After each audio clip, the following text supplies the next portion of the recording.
Perfect. All right. Well, hello, everyone. My name is Tegan Knowles, and I am the fire safety educator with the Brantford Fire Department. I have a really fun and important job to do in our community, and I am responsible for communicating fire and life safety messaging to everyone, right from the littlest littles in our community all the way up to the most senior folks. So as we move into the cooler weather and into the holiday season, there are some very important fire and life safety messages I would love to share with you today to make the holiday season merry and bright for you and safe for those around you as well. So today we are going to go through the 12 days of holiday fire and CO safety. So CO is carbon monoxide. So this will be actually a big campaign that we'll be doing in December, but I am sharing it with you early so you will be ahead of the game. So why is fire safety a concern over the winter and over the holidays? Well, the truth is that 1/3 of fire deaths occur in the months of November, December, and January. So we have a very real risk here in the cooler weather. And the truth is that older adults are the most at risk. So by age 65, older adults are twice as likely to be injured or die in a fire-related incident. And that likelihood only grows with age, whereas adults over the age of 85 are 4 times more likely to die as a result of fire. So that is awful, and I don't want that to happen to anyone. So it's part of my job to give you the tools and knowledge you need at whatever stage of life it is for the individual in order to stay safe. So today's objectives, we are going to gain some awareness about the risks that exist in the winter and holiday season. And we're going to talk about the steps that can be taken to prevent fire and carbon monoxide related injuries at home. And we're going to do that by talking about the 12 days of holiday fire and CO safety. So a lot of these messages are very applicable to winter in general as well.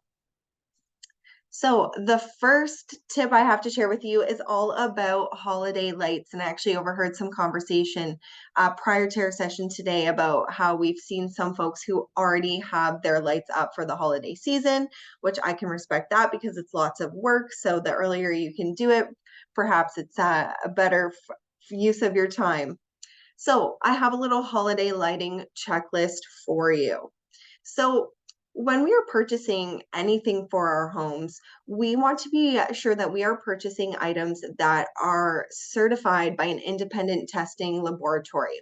So you can see in the bottom right there of the screen, I've given you an example of what a certification marking might look like.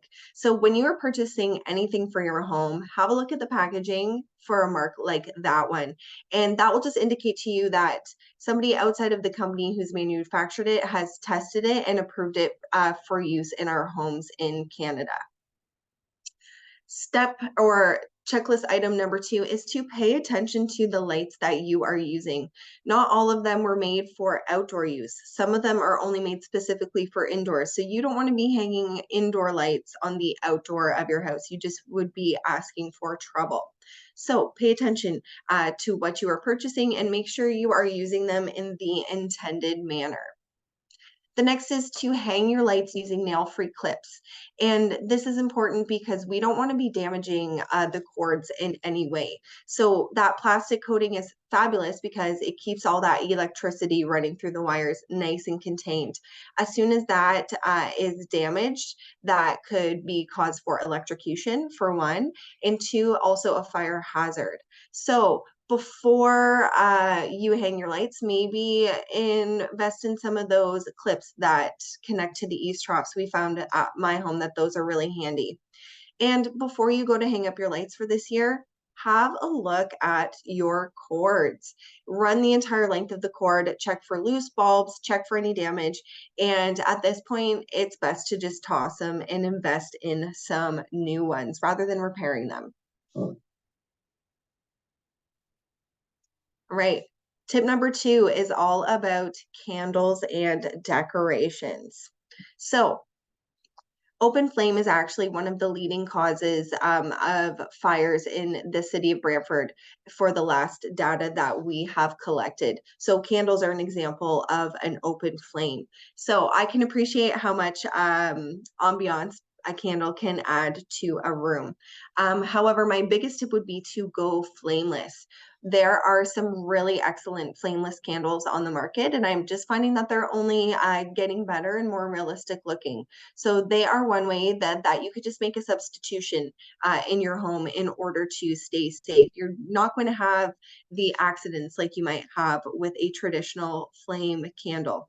The other nifty thing about those is a lot of them are on a timer. So you can turn them on and they'll run for 6 or 8 hours. They shut off and they'll turn back on the next day. So that's actually something that I really like about them. However, if you must light up a traditional candle, remember that they need space. So we want to keep candles at least a foot away from anything that can burn. And that includes our holiday decorations. So you can see in the picture there, we have some candles with some decorations, not only very close to them at the base, but dangling above as well. So my golden rule of fire prevention is to keep the hot stuff away from the stuff that can burn.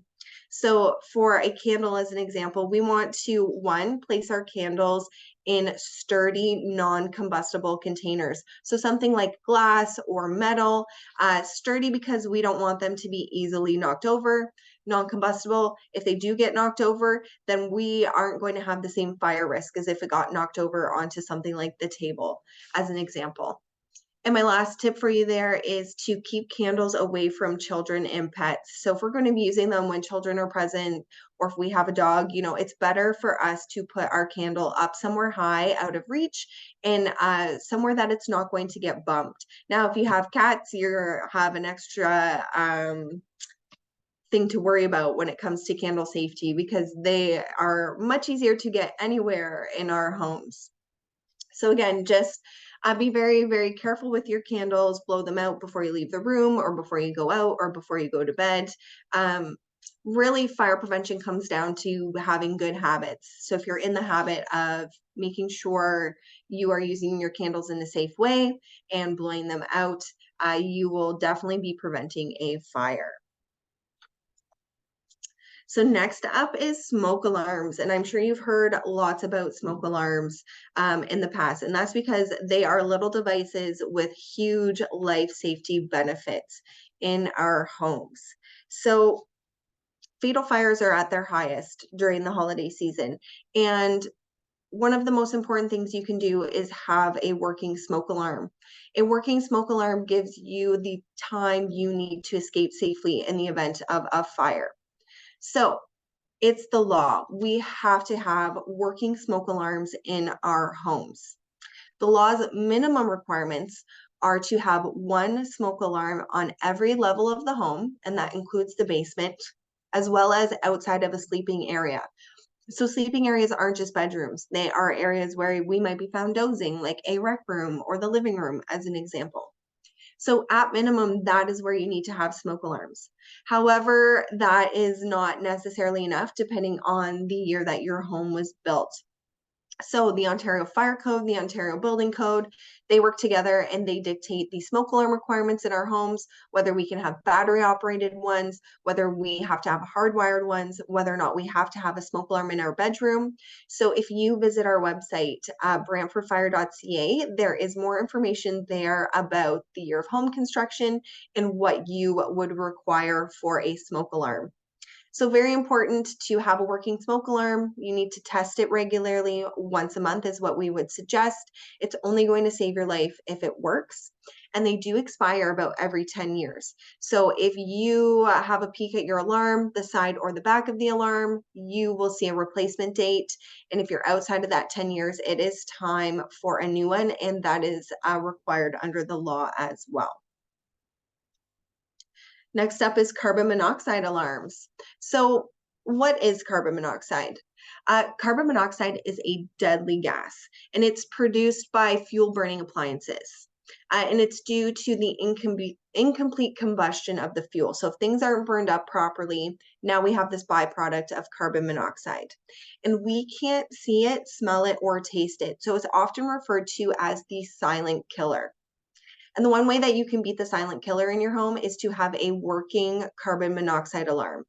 And the law dictates that we need to have at least one in our homes, but outside of sleeping areas. So if you have sleeping areas upstairs and you have sleeping areas downstairs, you would need a smoke alarm, or pardon me, a carbon monoxide alarm adjacent to both of those sleeping areas.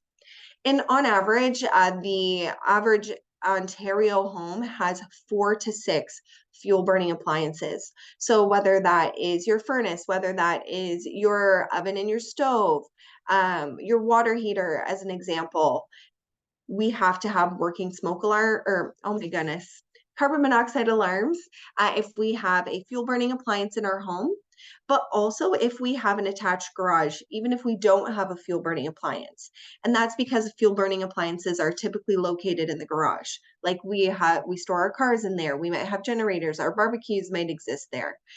So we never want to operate any of these fuel burning appliances like the barbecues or generators or anything like that inside, whether that be inside our home, inside the garage, or inside a shed, as an example. Those things we are always going to use outside. For the fuel burning appliances that do exist in our home, like our furnace as an example, we want to have those inspected and maintained annually. We want to make sure that they are working properly. So have them inspected, make sure to install and maintain your carbon monoxide alarm. So the same testing and replacement rules apply for carbon monoxide alarms as they do for smoke alarms. So we want to do that monthly test of our carbon monoxide alarm. And these ones expire more every 7 to 10 years, depending on the brand that you have. So again, have a look at the side or the back of the alarm for that replacement date and replace it if it's time. So a winter related carbon monoxide safety tip is to add your home's ventilation to your snow clearing regimen. So when we get a snowfall, have a look at the exterior of your home for any of your exhaust vents to make sure that they aren't blocked by snow. If they're blocked by snow, that can prevent the exhaust from properly venting, and now it's going to start building up in your home and causing you a problem. So make sure to pay attention to that once the snow starts to fly. All right, next up we have tree watering. My family always had a real tree going up, but the truth is that they can be very dangerous once they start to dry out. So trees actually do need to be watered daily to prevent that drying effect, because once they're dry, they are incredibly easy to start on fire. So I have a video for you here as an example of a Christmas tree that was dry, that caught fire, and how quickly it can be very deadly. Just give me a nod if you can see that, okay? You see the timer there on the bottom right, and look how quickly it's just going up in flames.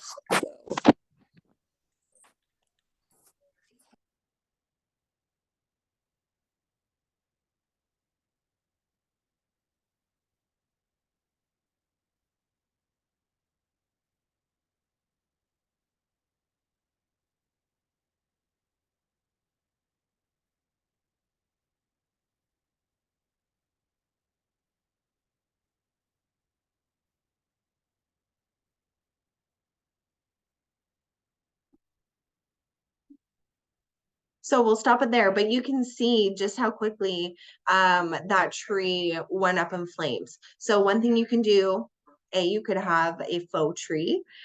They are increasingly becoming much more attractive looking. Or if you want to continue with the traditional cut tree, just make sure that you are watering it on a daily basis. Okay. Sorry, I just need to get to my next slide here.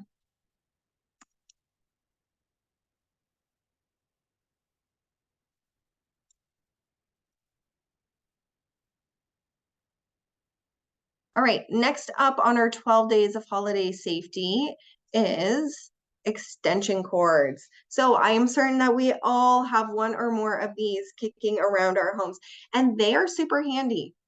Super handy. However, extension cords come with their own set of risks as well. So extension cords in our home. So if we are going to be using an extension cord for anything holiday related or otherwise, we first of all want to make sure that our cord is not damaged, just like our holiday lighting. So throughout the year, it's important to have a look at the length of your extension cords, check for any nicks or any damage, as well as for any frays at the connection points. Often extension cords get pretty beat up. We use them outside, we drag them around. So we want to make sure that they are not damaged. And if they are damaged in any way, we are not going to do what is in this picture and tape them up. We are just going to toss them out and replace them with a new one. If we're using an extension cord around our home, we never want to run an extension cord underfoot. 2 reasons: tripping hazard. Second reason is that walking over it is going to damage it over time. So if we are using an extension cord, we want to be very cognizant of where exactly we are running that, so it's not in the way and so that it's not going to get damaged while it's in use. And extension cords are a temporary measure, so they are not made to be used long term. So if you need some additional outlets, it is time to get them installed by a qualified professional. And lastly, we don't want to overload our extension cords. So they're not all made heavy duty. So if we are using extension cord, we don't want to be using it for appliances that require a lot of power. So a kind of general rule would be if something makes heat or if it makes cold, we don't want to be plugging those things into extension cords. We want to be plugging those things right into a wall outlet, as an example, because the extension cords aren't necessarily made for that kind of capacity. So extension cords, super handy device to have around our home, but we need to be using them smartly and safely. All right, next up we have kids in the kitchen. So this one is actually a new tip added this year, and I think it's one that's really important. So whether, we are doing some holiday baking with the kids or making a meal, we want to be very careful. So I always say to kids, if you are in the kitchen, an adult should be helping you. So one thing that you could do would be to create a kid-free zone in the kitchen if you are not working with the child on whatever you're doing. I know personally I'm very excited to have my nieces and nephews over for the holiday season to do some gingerbread cookie decorating, but that's kind of where I'm going to leave it with them right now because they are very young.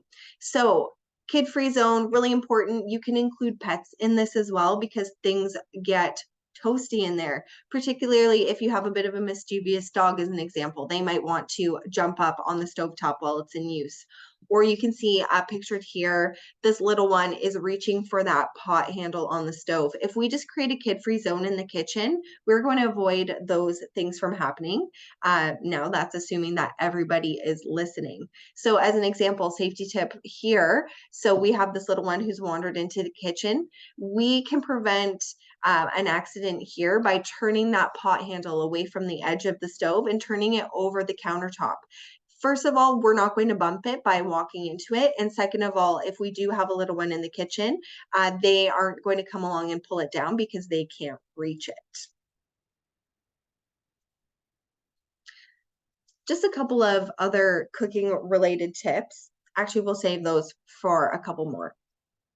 All right, next up we have home fire escape planning. So you've likely heard about home fire escape planning before, something that I talk about a ton when I go in to talk to kids in their classes, but it's very applicable to everyone. So it's very important that we know all the ways we can exit from our homes because the truth is that fire is fast. And it's only been made faster by the types of furniture that we have in our homes nowadays and the layout of our homes. So today's furniture is made up of a lot of synthetic type of materials. And synthetic materials burn way hotter, way easier, and way faster than they used to. So that's problem number one. Problem number two is the open floor plans that we like to have today. So when I think about, back when I was spending a lot of time with my grandparents at the house that they built 60 years ago, it's all individual rooms. Now I think about the house I live in today and it's an open floor plan. So that open floor plan just allows fire to spread versus those small rooms that we used to build houses like that create compartments that slow fire down. So our environments are very different today. So that's one reason having a home fire escape plan is so important. Is one, it will encourage you to know all the different ways that you can take out of your home so that way, when you're in a scared and emotional situation, you don't get your blinders on. You've planned, you've practiced taking all of those ways out. So now you're going to have that to fall back on should a fire ever happen in your home. And I hope that it never does. You also want to plan your home fire escape around your abilities. So mobility, things like that, they change over time. So when you're practicing your home escape plan, you're going to know how long it's going to take you to get outside and if you need to be assisted, if you need to assist someone else in your home. And when it comes to fire fatalities, we already discussed that older adults are most at risk, but so are the most young folks in our society because they can't necessarily escape by themselves. So important to plan around your abilities, to talk about it if you have guests staying in your home over the holiday season. Here's how we're going to get outside. Here's where we will go once we get outside. Having a meeting place is really important because when the fire department arrives on scene, we're going to ask you, is everybody out safely? And you'll know that if you have a designated meeting place. So it's important to plan your escape, practice it, and when you do it, include everybody in the household because it's applicable to everyone. All right, cooking. So cooking is the leading cause of home fires in Brantford, across the province, and across the country. So it's very important that we are taking care while we are cooking. And unattended cooking is the leading cause of these home fires when they are cooking related. So I always say, look when you cook, watch what you heat, stand by your pan. However you want to remember it, it is important that we are remaining in the kitchen when we are cooking on the stovetop. When we are frying something, as an example, I recognize the fact that there are times where we might have something on the stovetop that we are going to simmer for a long period of time. So this look when you cook really applies if we are doing anything else on the stovetop. So if you need to walk away for any length of time, turn off the heat, remove it from the burner, and resume your cooking when you come back, because the truth is our lives are full of distractions. So it's easy to forget what we were doing as soon as our brain switches to something else. Next up, we want to keep combustibles clear of the stovetop. And this applies to while we are using the stovetop and while it is not in use. So while we're using it, of course, we want to keep anything that can burn at least a foot away from the stovetop so that we don't have an accident. I was doing a session with the Provost Club last month, and I had this great discussion, and somebody shared an example of their stove malfunctioning while they weren't even using it. So if we are in the habit of keeping combustibles clear from the stovetop, if anything goes wrong while it's not in use, we don't have anything that can burn on top of it, we are not going to start a fire. So it's a really, really great habit to be in, to keep it clear whether we are using it or while we are not using it.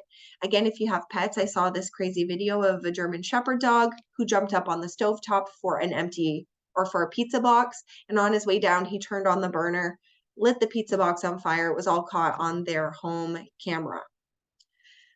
Set a timer while we are cooking. So if we have something going in the oven, if we're simmering something for a long period of time on the stovetop, we want to set a timer to remind us to check on it so that we don't forget that it's there and leave it too long and start a fire. A couple of other key messages here are to never cook while under the influence. Holiday season, we might be enjoying some delicious beverages. So we want to save that for once we are finished cooking. We also want to pay attention to things like medications that could make us drowsy. We never want to cook while we're drowsy as well. And lastly, lids and oven mitts are your friend while you're cooking. So I always encourage folks to have your oven mitts out while you're cooking in case you need to react quickly and grab something hot. They'll be right there, easily accessible to you. If you have a fire while you are cooking on the stovetop, sliding a lid over that pot or that pan is the fastest, easiest, and safest way for you to put out that fire. When we put on a lid, we take away the fire's access to oxygen. And when it doesn't have oxygen anymore, the fire goes out. So keep a lid out while you're cooking. If you don't have one that fits that pot or pan you're using, a cookie sheet is the next best thing. Right, next up we have heating sources. So that cool weather, has arrived. So we are using our furnace. Perhaps we are using some type of space heater. Whatever the heating source is, it needs space.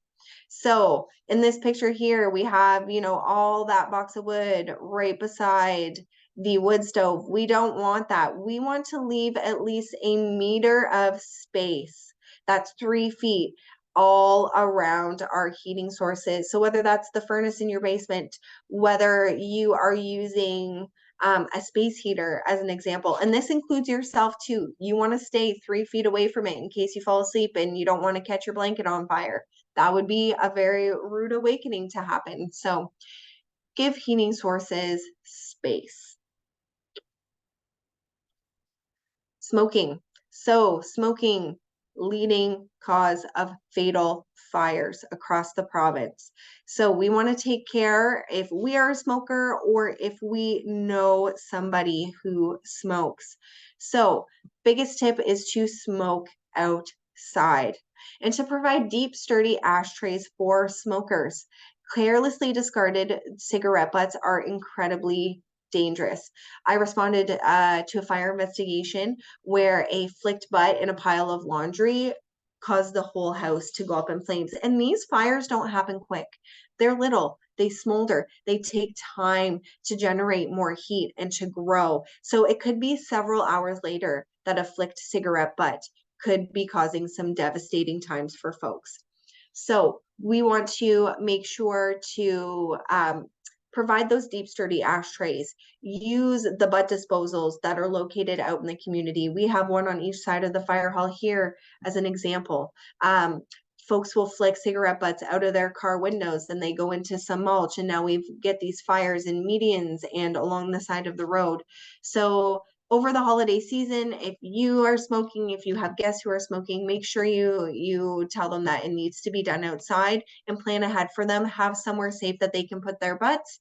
And before putting them in the garbage or anything like that, we want to wet them and make sure there is no heat left in there so that we don't have an accident. All right, lastly, we have lithium ion batteries. And I think lithium ion batteries are a lot more common than we realize. We are surrounded by them. They are in any of our devices. They are, in remotes. We put them in kids' toys. So lithium ion batteries are awesome because they store a lot of power in a very small amount of space. However, they can be dangerous too. And this is actually an increasing trend of concern in the fire service these days is about lithium ion batteries. We have electric vehicles that we are continuously moving towards in our society. So the batteries can pose a real risk. And really the biggest cause for concern is while they are charging. This is where we're seeing the really big problems. So I've put here, charger beware. So a few safety tips that I can lend to you in order to avoid a lithium ion battery related fire is one, always use the charging cord or the base or whatever it is that came with the device. So that battery system and that charger are designed to talk. Okay, so when we are buying what we would call an aftermarket charger, that charger isn't necessarily compatible. Perhaps it will work, but is it charging the battery at the right rate? Is it overcharging the battery? So it's when we start to mess around with this charging is when we run into these problems. So if you need to replace a charging cable, replace it with one from that manufacturer that was made for that specific device. Read the manufacturer's instructions. Can you leave the device charging once it's full, or do you need to promptly unplug it? Pay attention to those things when you're purchasing something new. And again, purchasing something with one of those certification markings that I showed you earlier in the presentation is really important. Next up, when you're charging your devices, do it on a flat, non-combustible surface. So take our cell phones as an example. We want to have those plugged in perhaps on the countertop, on the tabletop, not on the sofa, not in our bed as an example. Materials like fiber and cloth, they are going to ignite much more easily than something like the tabletop will if you have a malfunction while you are charging your device. So ideally, we're going to be charging them while we are awake, while we can supervise them, not overnight while we are sleeping. And lastly is to never tamper with the battery. So this is something we're seeing more with folks who use something like an e-scooter to commute. So these folks, you want your battery to last longer, you want to be able to go faster. So we see folks putting batteries, one, that aren't compatible with their device or their scooter into it, or tampering with the existing one. And now these tamper batteries, they're charging and they are causing some very devastating fires. So regardless of what the device is, never tamper with the battery because you are going to be in for a headache. All right, so that was my 12 days of holiday fire and CO safety. You're getting it much earlier than the rest of our community. And I have forwarded on a PDF of all of those 12 tips, just summarizing them for you. So you will be able to print that off and have it in your home. As a friendly reminder over the holiday season, again, my name is Tegan Knowles. I'm the fire safety educator with the Brantford Fire Department. If you have any questions or concerns, please reach out to us. I've put kind of our general mailbox there, fire@brantford.ca. So if you were to email into there, your email would get forwarded on to the appropriate person based on whatever your question or concern was. You can also give us a call, 519-752-0540, and then just follow the prompts to speak with somebody in fire prevention. And we would be happy to speak with you and answer your questions at any time. And thank you so much for having me back again. I very much appreciate the opportunity to talk with you today.